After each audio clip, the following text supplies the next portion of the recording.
He spent nearly a decade working two completely different jobs, building two completely different identities, while his audience only ever saw one of them.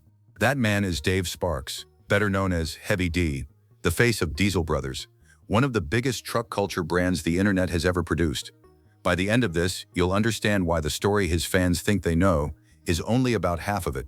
Dave Sparks was born on January 5, 1985, in Salt Lake City, Utah. He was the fourth child in a military family, a detail that shaped more than just his early years.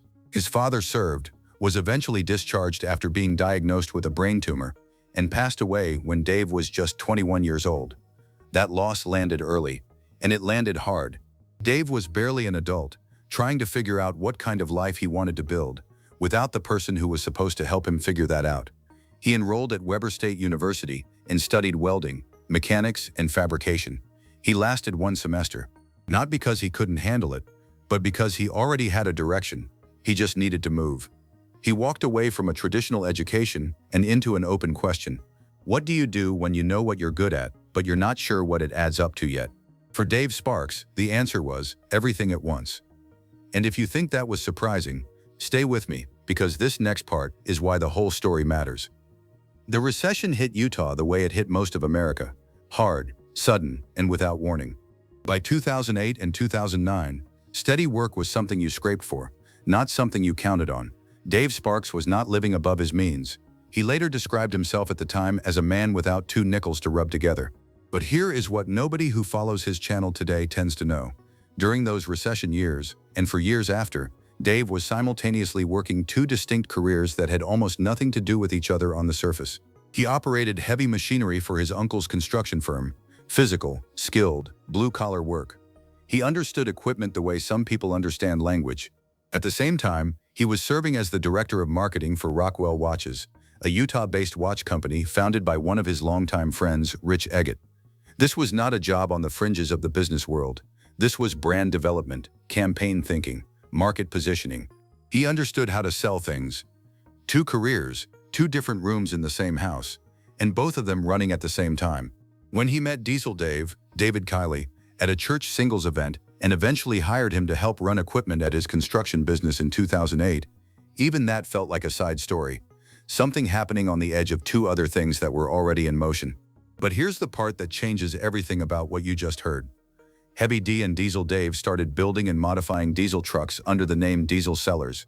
They were fixing up used and broken vehicles, doing the kind of mechanical work that Heavy D had been doing his whole life. At some point, they decided to start filming it. The decision to post those videos to YouTube was not a grand strategy. It was closer to an experiment. Two guys who were good with trucks, pointing a camera at what they already did, and seeing whether anyone cared. People cared, a lot. The channel grew steadily. Subscribers came. Views built. The content was raw and specific and real, in a way that polished commercial content rarely is. Heavy D understood branding from his time at Rockwell. He knew how to present something to an audience. And he understood trucks from a lifetime of taking them apart and putting them back together.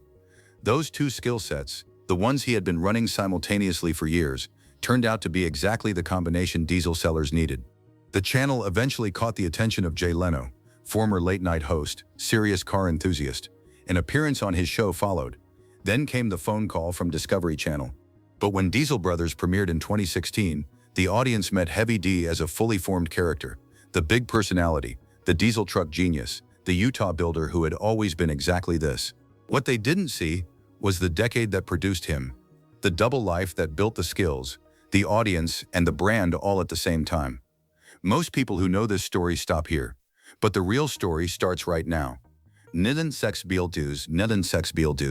1 year later, in 2017, a group called Utah Physicians for a Healthy Environment filed a federal lawsuit against Dave Sparks, Diesel Dave, and their associated companies, Diesel Sellers, Sparks Motors, Diesel Power Gear, and others. The allegation that the Diesel Brothers operation had been selling and promoting trucks with illegally modified emission systems, effectively removing or disabling the controls designed to limit exhaust pollution. The practice is commonly called rolling coal, trucks modified to produce large clouds of black exhaust smoke. The lawsuit moves slowly. In March 2020, a federal judge ruled that Sparks and three co-defendants owed $843,602 in penalties and attorney fees. The ruling covered more than 400 individual violations of the Clean Air Act. The number sat there, and Dave Sparks did not pay it. Court orders followed, financial disclosures were demanded, enforcement mechanisms were triggered. Years passed. By June 2024, a federal judge found the defendants in contempt for failing to comply. A second enforcement order followed in early 2025. The court later found that Sparks had transferred assets, including a Tesla and a Ram truck, that he had been specifically ordered not to move. His audience watched his YouTube channel grow past 4 million subscribers. They watched collaborations with Whistling Diesel and Matt's Off-Road Recovery. They saw a man who appeared to be thriving. What happened next is the reason this story spread across the internet. On October 7, 2025, Dave Sparks was preparing to board a private jet. He was scheduled to speak at an event on behalf of the state of Utah. Federal marshals arrested him instead. He was booked into Salt Lake County Jail on multiple civil contempt charges and placed in the maximum security wing. He spent 3 days in solitary confinement. His lawyer, Cole Cannon, issued a statement clarifying that no crime had been alleged or charged. The arrest was a civil matter, enforcement of a court judgment, not a criminal prosecution. That distinction matters legally. But it did not change the fact that one of the most recognizable faces in diesel truck culture had just been taken into custody by federal marshals over a judgment he had spent 5 years not paying. Days later, Sparks addressed his audience directly. He described walking out of solitary confinement and into a fight he had chosen. His argument was that the environmental lawsuit was an example of a broader pattern. Lawyers, he claimed, using environmental statutes as financial instruments rather than genuine protections. He said that not fighting back would leave the door open for the same thing to happen to others. He was released after agreeing to provide the financial disclosures the court had long demanded. And if you think that was surprising, stay with me, because this next part is why the whole story matters. Ala now binia beat up is. Ashley Sparks had been part of the brand from the beginning, not in a staged way, but genuinely present. She and Dave had met at a church event in 2008, married in August 2010, and built a family together. 3 children, daughter Charlie Mae, sons Bo and Mac. When Dave moved their family into a new dream home in Utah in 2020, he posted about it publicly, proud, grateful, and open about how far they had come from the man who once didn't have 2 nickels to rub together. She filed on March 10, 2026. No reason was listed in the documents. She had once written, publicly, that no marriage is perfect, and that she and Dave both had quirks the other didn't enjoy, but that they focused on the good. As of the time of this video, Dave has not made a public statement about the divorce. The comment sections on his recent uploads are full of people asking questions that have not been answered. Here's what the comments kept asking, and here's the answer they never got, until now. The 10 years of parallel careers, the marketing director and the heavy equipment operator, quietly building diesel cellars while performing 2 other identities, produced something real. A show, a YouTube channel with over 4 million subscribers, a brand that outlasted the Discovery deal and continued growing independently. But the same years that produced all of that also produced the violations that became the lawsuit. The modified trucks were not a one-time error. The court found over 400 instances. The judgment sat unpaid for 5 years. The assets moved after the court said not to move them. The man who built his reputation on showing people the real side of his life, the garage, the chaos, the grind, the family, kept an enormous amount hidden from view for an enormous amount of time. That is not an accusation. It is the shape of the story. Dave Sparks built himself twice, maybe 3 times, out of nothing.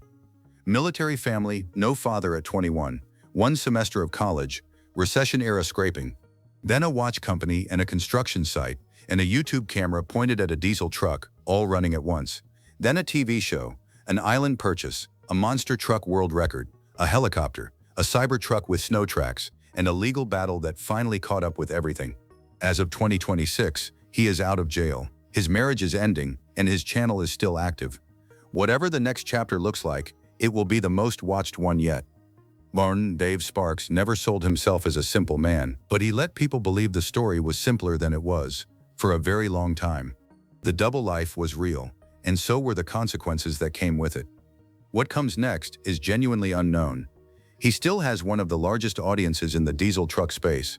He has faced federal courts, public scrutiny, and the kind of personal loss that doesn't get resolved on camera. Whether the brand survives the 2025 arrest and the 2026 divorce intact, that's the question the next few years will answer. Here's what I want to know. Do you think Dave Sparks should have fought the emissions judgment the way he did? Or was staying silent for 5 years the wrong move? Drop your answer below.